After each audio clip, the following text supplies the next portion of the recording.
In 1938, the city of Buenos Aires shone as a beacon of culture, prosperity, and hope in Latin America. With its bustling theater, cafes filled with intellectuals, and streets buzzing with activity, the Argentine capital was known as the Paris of South America, a haven for talent and creativity in an ever-changing world. But behind this facade of prosperity and progress, a complex and evolving reality was hidden, as in the midst of political and social tensions, and in a context of growing influence of Nazism in Europe, Argentina faced its own challenge, the rise of extremism and intolerance on its own soil. On November 23, 1938, at the Luna Park Stadium in Buenos Aires, known for its sporting events and entertainment shows, it became the epicenter of an ideological demonstration that would arouse both passions and concerns, due to the fact that thousands of people gathered outside the stadium, coming from different social strata and with a variety of motivations to be present at that historical moment. Inside the stadium, the atmosphere was electric, charged with emotion and fervor. Attendees gathered to hear speeches and messages celebrating Nazi ideology and glorifying Adolf Hitler's regime. All this was due to the fact that in that stadium, a rally organized by the Argentine Hitler German group AGDAH, a Nazi organization active in Argentina at the time, took place. This event, known as the Concord Rally, became a public demonstration of support for Adolf Hitler's Nazi regime amid the growing influence of Nazism in Europe and its global ramifications. In just 7 years, from the fervent Nazi rally at Luna Park to the heartbreaking last gasps of Nazi Germany on the streets of Berlin, the world witnessed a seismic shift that would reverberate through the decades. While the Nazi rally at Luna Park in 1938 represented a heyday for regime sympathizers in Argentina, in Europe in 1945, the imminent fall of Berlin heralded the inevitable collapse of the Nazi war machine. Soviet troops, determined to achieve final victory, were advancing relentlessly through the streets of Berlin, facing fierce resistance from the German defenders. Over the course of the bloody battle, the human toll of it was heartbreaking, with thousands of soldiers and civilians caught in the crossfire. On the one hand, the defenders entrenched themselves in fortified positions and, determined to fight to the end, launched a desperate defense against the Soviet advance. The streets became deadly battlefields where life and death were decided in seconds. Every street, every building became a fierce point during the struggle for control of the city.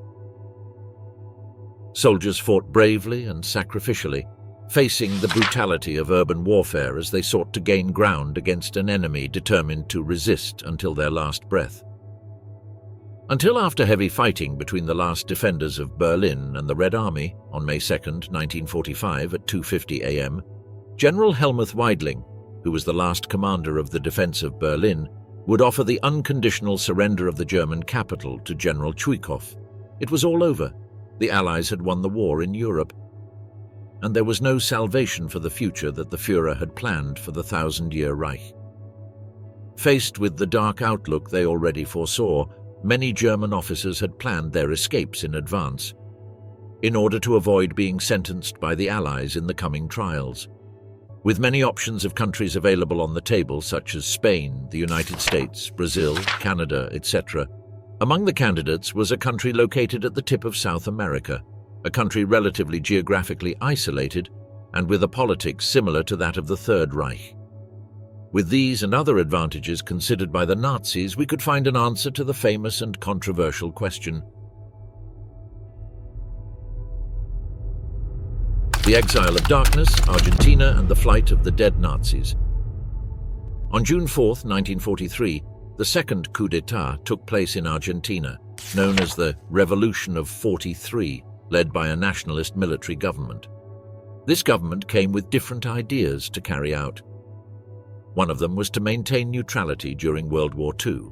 While these changes were taking place in Argentina and in the world, an important and controversial figure would emerge: Juan Domingo Perón, a military man who had been appointed to a secondary position during the Revolution of 43 and who would gain important influence after passing through different political positions.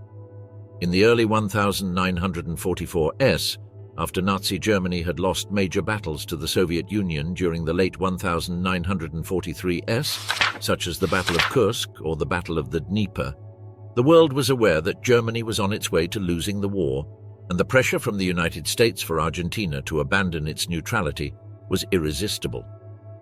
So on January 26, 1944, the military government of Argentina broke off relations with Germany and Japan. These events produced an important division in the unstable Argentine military government that ended with the resignation of the then president, General Pedro Pablo Ramirez, who presented his letter of resignation on February 24, 1944. Immediately, on February 25, 1944, Vice President General Edelmiro Farrell assumed the presidency, who later appointed Juan Domingo Perón as Vice President of the nation. In the face of this new Farrell-Perón government, Argentine society was divided between those who supported Perón's policies, calling themselves Peronists, and the opposition to that government, the anti-Peronists. After a massive march on September 19, 1945, the new government began to decline, and in October, a military coup d'etat arrested Juan Domingo Perón, placing him under detention, retiring him and taking him to Martín García Island. On October 17, 1945, there was a massive march in support of Perón, and due to strong pressure, the provisional government was forced to negotiate his freedom. And a few days later, February 24, 1946, was established as the date for the next elections in the country. In this way, on that date, Juan Domingo Perón would end up winning the elections and being elected president of the nation. In 1939, Perón arrived in Genoa aboard the ocean liner Conte Grande, months before the outbreak of World War II. Assigned to the command of the Tridentine Andean Division, Merano Bolzano, to the Mountain Infantry Division of Pinerolo in Piedmont, and to the School of Mountaineering of Aosta in the Alps. He was also briefly assigned to the embassy in Rome. During his stay, the next Argentine president was convinced that fascism was the best system of government to balance the relations between capital and labor. He believed that Argentina was an immensely rich country, in a position to withstand the mismanagement of its resources.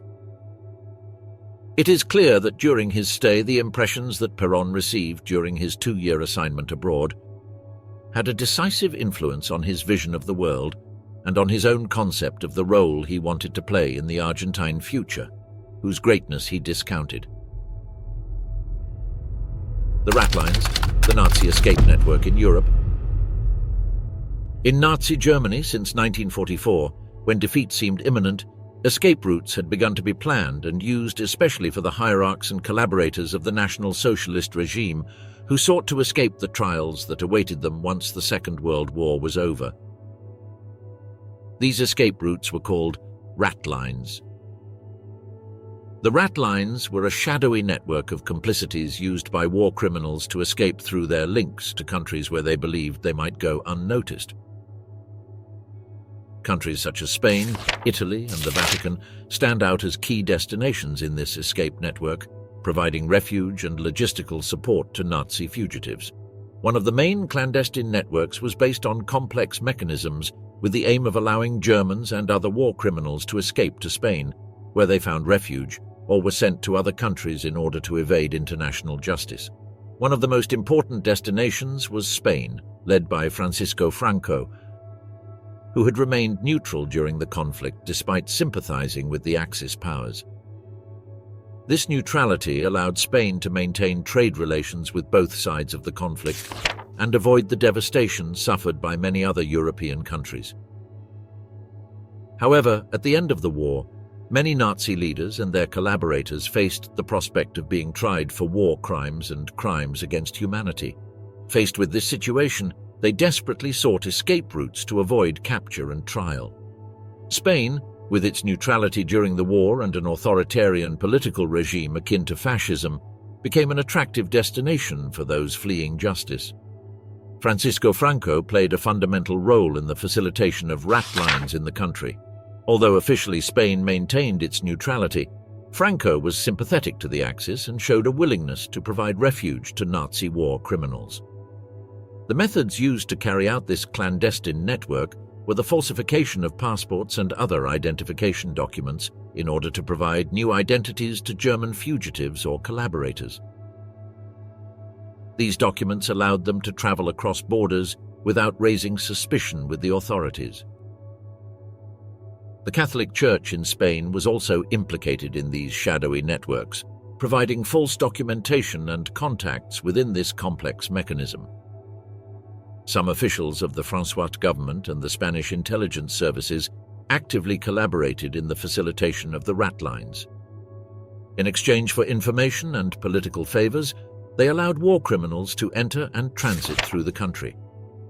Many important figures were participants in these rat lines, one of them being the Austrian Catholic Bishop Alois Hudal, who was a central figure in the rat lines. Hudal operated from Rome, where he was rector of the Pontifical Teutonic Institute.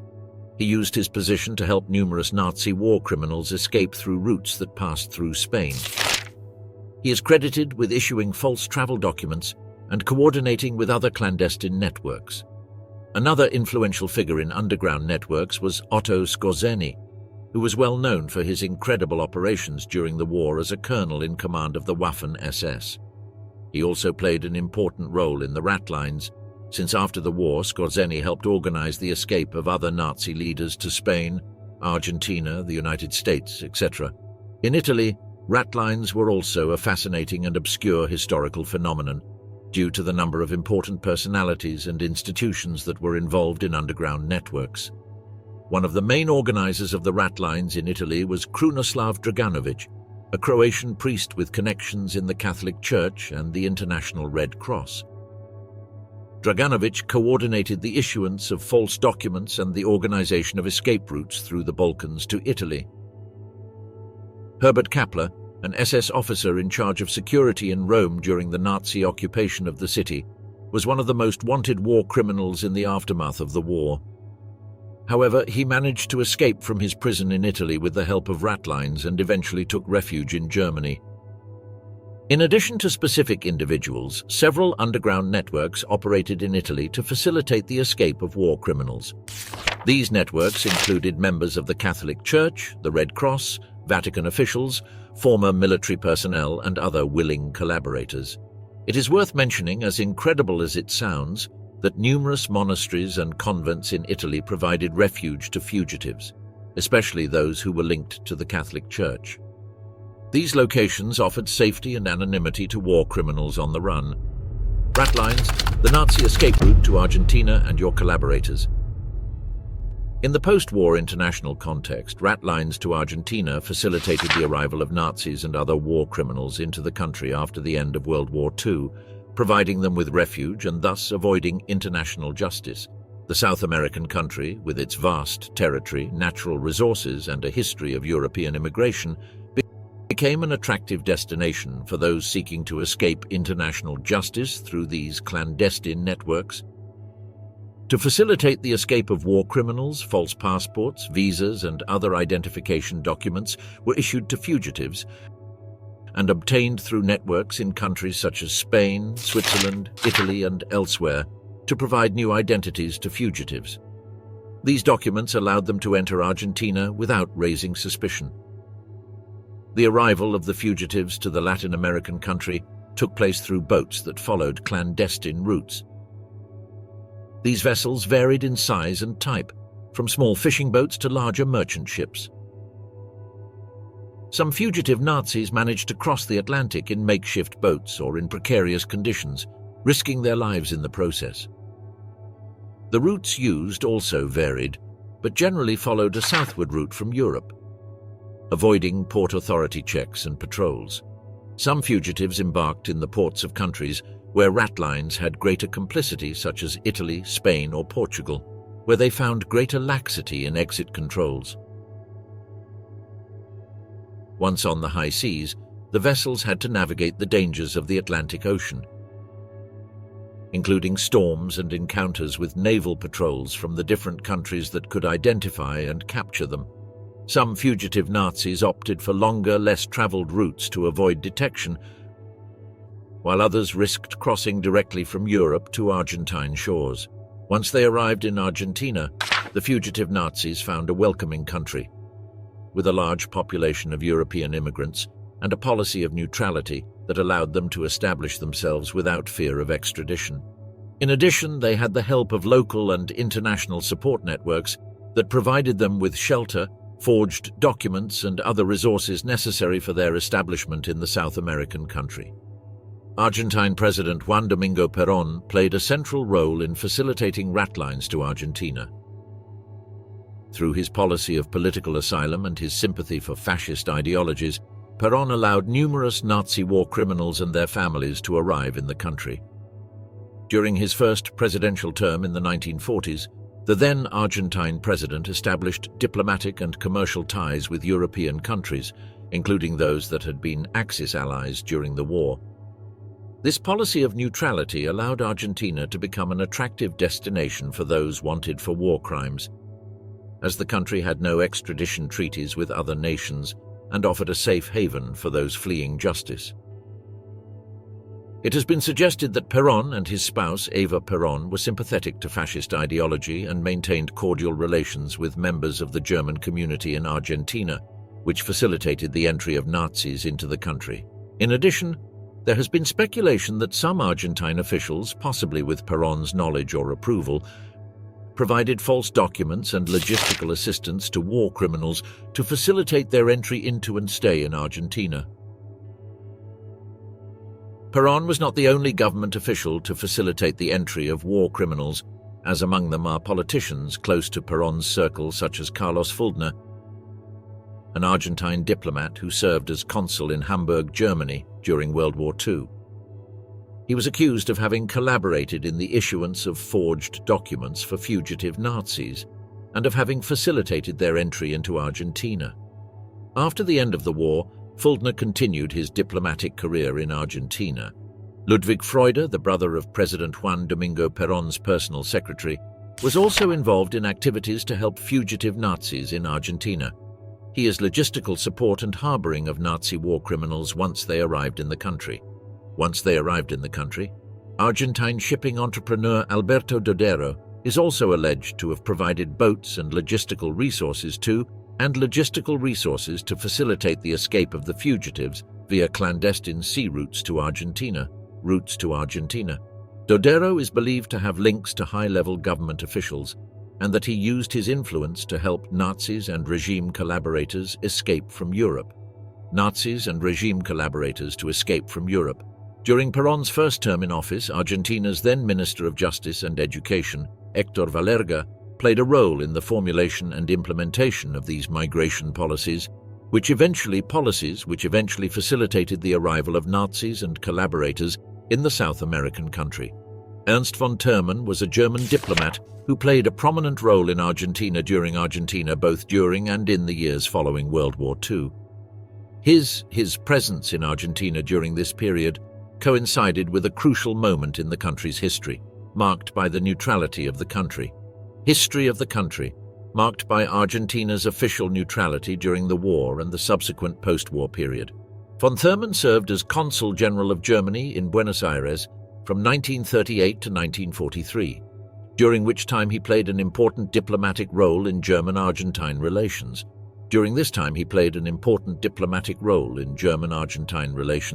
Especially at a time when political and military tensions were rising in Europe. Argentina, under the presidency of Roberto Ortiz and later of Ramón Castillo, maintained a policy of neutrality. Castillo maintained a policy of neutrality in the war, although there were sympathies for the Axis in some sectors of Argentine society. Von Thurmann and other German diplomats in Argentina facilitated the entry of Nazis and collaborators of the Nazi regime into Argentina. Nazi collaborators to the South American country during the war and in the years that followed. It is believed that they used their diplomatic connections and resources to help individuals wanted for war crimes, convicts to escape justice and settle in Argentina, taking advantage of relatively lax immigration controls and the Argentine government's tolerance for the presence of exiles. After the war, von Thurmann remained in Argentina and influence in diplomatic and political circles. The Nazi Legacy in Argentina, Hidden Lives, Captures and Final Destinations. During the post-war period, a significant variety of high-ranking Nazi officers had selected Argentina as their final destination on escape routes. During the conflict with the rank of Obersturmbannführer, Lieutenant Colonel in the Schutzstaffel, SS, Adolf Eichmann, whose participation in the final solution was significant and played a crucial role in the organization and logistical implementation of the Holocaust, he served as overseeing the deportation of Jews from all over Europe to the death camps, mainly in Poland, where millions of people were killed in gas chambers. He used his position to organize the efficient collection, transportation, and extermination of Jewish victims, showing remarkable bureaucratic efficiency in the implementation of the genocidal policy of the Nazi regime. After Germany's defeat in 1945, Eichmann hid in Germany using false identities and the help of networks of former Nazis and sympathizers who helped him evade Allied justice. During this time, the Allied authorities launched an intense search for Nazi war criminals, but many managed to escape thanks to the confusion and chaos of the post-war period. One of them being Eichmann, who is believed to have spent some time hiding in various locations in Europe until he managed to find refuge in Argentina, a country that at the time was known for its open-door policy for ex-Nazis and other war criminals wanted. Sometime in the mid-1940s, Eichmann moved to Argentina, which at the time was under the rule of Juan Domingo Perón. This country offered a safe haven for many Nazi war criminals, thanks to lax immigration policies and the complicity of certain sectors of government and society. In 1950, Eichmann managed to obtain travel documents that allowed him to travel to Argentina. He moved first to Italy, where he obtained a false passport under the name of Riccardo Clement. Using this false identity, Eichmann arrived in Argentina in July 1950 and settled in Buenos Aires, the country's capital. Once in Argentina, Eichmann lived discreetly under his false identity, trying to avoid detection by Allied authorities and Nazi hunters on his trail. He is believed to have worked several jobs, keeping a low profile while continuing to hide from those who sought him out. For more than a decade, Eichmann lived in Argentina, enjoying relative tranquility as he evaded justice for his crimes. However, his time of impunity would come to an end in 1960, when Mossad agents received information about his whereabouts in Argentina. For months, Israeli agents were monitoring and gathering intelligence on Eichmann's movements and routines in Buenos Aires, while carefully planning their capture operation. But one of the biggest challenges for Mossad agents was ensuring that Eichmann was captured without alerting Argentine authorities or the local Nazi community, which at that time had a strong presence in Argentina. To avoid any complications, the decision was made to carry out the operation in secret and without the cooperation of the Argentine government. On May 11, 1960, a team of Mossad agents, led by Agent Peter Malkin, moved into the house where Eichmann was believed to live in the Buenos Aires suburb of San Fernando. Officers waited until Eichmann returned home from his job on a public bus, at which point they accosted him and forcibly took him to a car. After a brief struggle, Eichmann was subdued and taken to the car, where a bag was placed over his head to prevent him from seeing his fate. The agents took him to a safe place where he was arrested and later identified as Adolf Eichmann, the chief architect of the final solution. Eichmann was later taken to Israel to stand trial for war crimes, crimes against humanity, and Holocaust-related offenses during World War II. The trial took place in Jerusalem between April and December of 1961, and the Eichmann trial was the first televised trial in history and attracted a huge audience around the world. Media coverage of the trial allowed millions of people to follow the proceedings and hear the testimonies of Holocaust victims and survivors who testified against them. The trial was presided over by a court composed of 3 Israeli judges and was held in a specially constructed courtroom in Jerusalem. Eichmann was represented by a team of defense attorneys, but the trial focused primarily on allegations brought by the chief prosecutor, Gideon Hausner, who presented overwhelming evidence of Eichmann's involvement in the planning and execution of the Holocaust. During the trial, shocking testimony was presented from Holocaust survivors who recounted their experiences in the Nazi concentration and extermination camps, as well as direct evidence of Eichmann's involvement in the deportation and murder of millions of Jews. Eichmann, for his part, defended his actions by arguing that he was only following orders and fulfilling his duty as an official of the Nazi government. However, the court rejected this defense and found him guilty of all charges against him. On December 15, 1962, the court issued its verdict, finding Adolf Eichmann guilty of war crimes, crimes against humanity, and complicity in the murder of millions of people. He was sentenced to death by hanging, which is why he died in 1962. Among the numerous Nazi leaders who were desperately trying to evade Allied justice and escape the consequences of their actions. As a doctor at Auschwitz, Josef Mengele, known as the Angel of Death, had conducted heinous medical experiments on prisoners using people as guinea pigs in the name of Nazi science. After the war, Mengele initially hid in Germany, using a variety of false identities and the help of networks of former Nazis and sympathizers who helped him evade detection by Allied authorities who were looking for him for war crimes and crimes against humanity. Mengele's path to Argentina began to take shape when he joined a network of aid for former Nazis in Italy. In 1949, Mengele escaped Germany and moved to Buenos Aires, the Argentine capital, using false travel documents. Once in Argentina, Mengele settled in Buenos Aires and lived discreetly under a false identity, trying to avoid detection by authorities and Nazi hunters.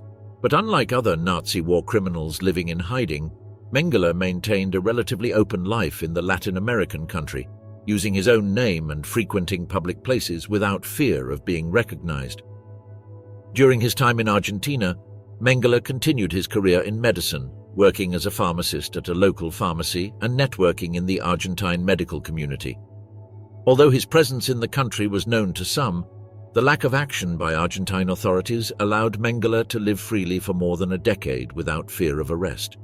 However, the hunt for Nazis eventually caught up with Mengele, and in 1960, information about his whereabouts in Argentina was leaked. The Mossad, the Israeli intelligence service, began tracking his movements and gathering intelligence on his location in Buenos Aires. For months, Israeli agents were monitoring and preparing an undercover operation to capture Mengele and bring him to justice for his crimes. The operation to capture Mengele was meticulously planned and executed in secret. On June 23, 1960, a team of Mossad agents was sent to Buenos Aires with the aim of locating and capturing Mengele. After months of surveillance and follow-up, agents finally identified the home where Mengele was living and carried out their operation. On July 17, 1960, a group of Mossad agents surrounded the house where Mengele was and captured him without incident. He was taken to safety, where he was arrested and later identified as Josef Mengele, the Angel of Death of Auschwitz. After his capture by the Mossad in 1960 in Buenos Aires, Josef Mengele was briefly detained but was eventually released due to errors in the legal process and lack of cooperation from the Argentine authorities. So he managed to evade capture and continue his life in hiding for several more years. He is believed to have left Argentina shortly after his release and moved to Paraguay, where he lived under a false identity and continued to evade detection by authorities. During this time, he kept a low profile and engaged in various activities to stay hidden. In 1979, Mengele was reported to have drowned while swimming in Brazil. His body was found and later identified through DNA testing in 1985. A major reason why so many criminals managed to evade justice was a man named Charles Fuldner, who had joined the Nazi Party and the SS in the 1930s.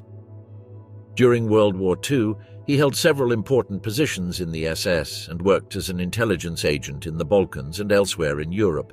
Fuldner was known for his loyalty to the Nazi regime and his role in identifying and persecuting political dissidents and groups considered enemies of the Third Reich. In addition to all this, Fulda was the liaison between the government in Argentina of Juan Domingo Perón and the Nazi network in South America. Fulda arrived in Argentina in the 1940s, continuing his work as an intelligence agent and establishing a network of contacts in the local Nazi community and elsewhere in South America. Using his connections and experience in espionage and infiltration, Fulda helped many former Nazis settle in Argentina and evade justice for their wartime crimes until his death in Buenos Aires, Argentina, in 1973. During World War II, Walter Rauff held several important positions in the SS, and like Eichmann, he was actively involved in the planning and execution of extermination policies. His most infamous role was in the development and implementation of the gas trucks, vehicles specially equipped with suffocation systems that were used to exterminate thousands of people, mainly Jews and political prisoners, in concentration and extermination camps throughout Europe. After the war, Rauff initially hid in Germany, using false identities and the help of networks of former Nazis and sympathizers who helped him evade detection by Allied authorities. However, as pressure on ex-Nazis increased and efforts to capture war criminals intensified, Rauff decided to seek refuge outside of Europe, and so her path to Argentina began to take shape when she joined a network of aid for ex-Nazis in Italy.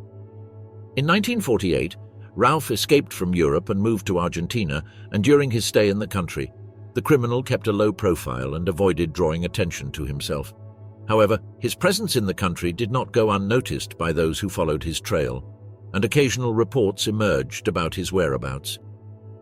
Despite the efforts of Allied authorities and Nazi hunting groups to capture him, Rauff managed to evade justice and live in Argentina for more than 20 years, until his death in Chile in 1984. With a nickname similar to Mengeler's, Aribert Heim, known as Dr. Death. During the war, he joined the SS and was assigned to the Mauthausen concentration camp in Austria, where he carried out aberrant medical experiments on prisoners, including unnecessary amputations, lethal injections, and dissections without anesthesia.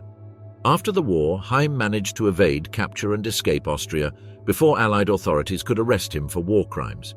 Using a variety of false identities and the help of networks of former Nazis and sympathizers, he found refuge in South America, where he lived in Argentina under the assumed name of Fernando Gomez. He arrived in Argentina in the 1950s and settled in Buenos Aires, the country's capital, where he lived discreetly under his new false identity. During his time there, Heim continued to practice medicine, working as a physician in a private clinic and networking in the Argentine medical community. Although his presence in the country was known, the authorities did nothing about it. After living in Argentina for several years under a false identity, he moved to Egypt, where he lived in Cairo until his death in 1992. On March 24, 1944, in retaliation for an attack by the Italian resistance on German troops in Rome, where 33 German soldiers were killed in the attack, the SS, under the orders of Major Herbert Kappler, planned and executed the summary execution of Italian political prisoners, the massacre being carried out in the Fosse Ardeatine. With the rank of Hauptsturmführer, the equivalent of the rank of captain in the SS, Erich Priebke oversaw the division of prisoners into groups and the alignment of these groups in front of the pits. He was also present during executions and reportedly even actively participated in the shooting of victims. After the executions ended, Priebke was involved in attempts to conceal the crime, helping to seal the graves with explosives and debris to prevent the bodies from being discovered. His involvement in every stage of the process made him one of the main perpetrators of the massacre and placed him on the list of most wanted war criminals after the war.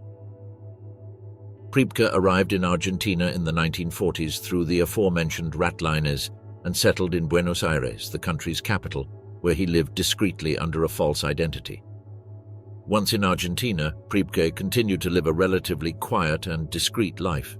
However, his past as a Nazi war criminal eventually came to light in the 1990s, when an American journalist tracked his whereabouts and confronted him with his crimes in a recorded interview. Argentine authorities eventually took action against him, and Priebke was arrested in 1994 and later extradited to Italy, where he was tried and convicted for his role in the Fosse Ardeatine massacre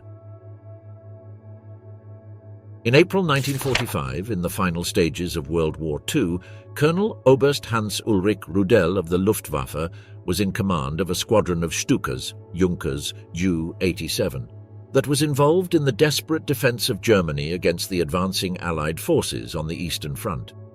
During the conflict, Rudel carried out more than 2,500 combat missions, mainly on the Eastern Front, and was responsible for the destruction of numerous tanks, armored vehicles, and enemy positions, for which he was decorated with the Knight's Cross of the Iron Cross with oak leaves, swords, and diamonds, the highest military decoration of Nazi Germany.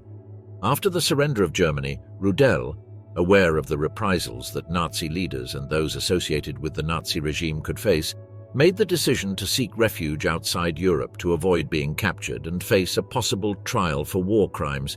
So through the rat lines, organized by ex-Nazis and sympathizers, they helped him organize his escape and establishment in Argentina, where he saw an opportunity to rebuild his life and avoid persecution for his actions during the war. Perón and the Nazis, secret alliances in Argentina. These potential advantages were not only in the imagination of the Argentine president, but that they took to reality. With the arrival of important Nazi experts in the country, they carried out military projects. One of the main participants in the Condor project was the German scientist Kurt Tank, a former Luftwaffe engineer who was recruited by the Argentine government. Tank played a crucial role in the design and development of the Condor Y rockets and Condor II, which were used for military and scientific purposes, including the ability to carry explosive loads.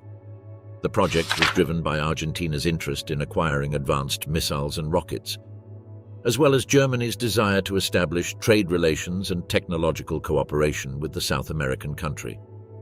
Argentina, under the government of Juan Domingo Perón, sought to modernize its armed forces and develop military capabilities independent, while Germany, which was in the process of reconstruction after the war, he was looking for opportunities to export technology and expertise in the field of aerospace engineering. The development of the Condor project was a complex process that involved collaboration between Argentinian and German scientists and engineers, was established research and development facilities in Argentina, where they conducted tests and experiments to refine rocket design and technology. In addition to Tank, other German ex-Nazis with experience in the aerospace industry participated in the project, providing their technical knowledge and engineering skills. The Condor project reached its peak in the 1960s, when flight tests were conducted on the Condor I and Condor II rockets. Although project never reached its ultimate goal of developing an intercontinental ballistic missile, it was considered a success in terms of technological advances and staff training in the aerospace engineering in Argentina. There have also been concerns about Argentina's role in the acquisition of missile technology and possible proliferation of nuclear weapons in the region. Kurt Tank also played an important role in the development of the first jet aircraft Argentine, the Pulque, which was designed by the Argentinian engineer Emilio Moriondo, but had the advice and experience of the former engineer, as well as other German technicians in their development, who contributed their technical knowledge and design experience to help develop the concept and design of the Argentine jet. The Pulque 1, which was the result of this joint effort, made its first flight on the 9th of September-August 1947. It was the first jet aircraft designed and built in Latin America and marked a milestone in the history of Argentine aviation. Although the Pulque I had some limitations and did not go into mass production, its development laid the foundations for future developments in the Argentine aeronautical industry. The participation of Kurt Tank on the Pulque project was not only important from a technical point of view, but also had a significant impact on the development of Argentine aviation and the acquisition of knowledge and experience in the field of aeronautical technology, as well as that his work in Argentina contributed to the advancement of the country's aerospace industry and left a lasting legacy in the history of aviation in Latin America. German physicist Ronald Richter, who was supposedly linked to the Nazis, was one of the main drivers of the Huemul project. The physicist claimed to have worked in the development of the atomic bomb during World War II in Germany, so that was recruited by the Argentine government and tasked with leading the project at the naval base of Huemul. located in the province of Rio Negro. The main objective of the project was to construct and operate a nuclear reactor at the Huemul naval base. Richter and his team conducted research and experiments to develop nuclear fission and reactor technologies controlled fusion, as well as to study the possible uses of nuclear energy in various civilian and military applications. However, despite the ambitions and the efforts devoted to the Huemul project, the program failed to achieve its objectives and was finally abandoned in the 1960s as they found numerous technical and financial problems in the development of the nuclear reactor, and initial promises by Richter on the potential of the project were exaggerated or even false. Another important project that was carried out was an initiative launched by the government Argentine during the presidency of Juan Domingo Perón in the 1950s to develop long-range ballistic missiles under the project name San Jorge. The German involvement in this project dates back to the post-war period and is related to the German scientists, engineers, and technicians arrive in Argentina, many of whom had experience in developing rockets during World War II, as they after the war. Argentina showed interest in rocket technology, especially after the success of the W2 rocket program developed by United Germany.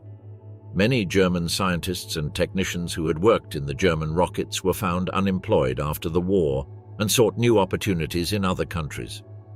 It is known that some of these German scientists who arrived in Argentina contributed to the development of the aerospace and rocket industries in the country. Yes, there is no direct evidence of the specific involvement of these scientists in the project San Jorge. It is plausible that they have contributed knowledge and experience in the development of rockets and related technology. However, the project had numerous challenges and difficulties and failed to achieve its ultimate goals. Despite this, the participation of German scientists in technological development projects in Argentina, the post-war period reflects the country's interest in acquiring knowledge and technology advanced from foreign sources, including those related to the military industry and aerospace. The history of Nazi officers in Argentina is also marked by controversy and the scandal. As their activities and connections with the regime Hitler, questions arose about the ethics and morality of sheltering those responsible for some of the most heinous crimes of the 20th century. The presence of these officials in the country generated a fervent and passionate debate that it transcended the borders of the country. From the streets of Buenos Aires to the international justice, the question of responsibility and morality in sheltering those involved in crimes against humanity resonated around the world.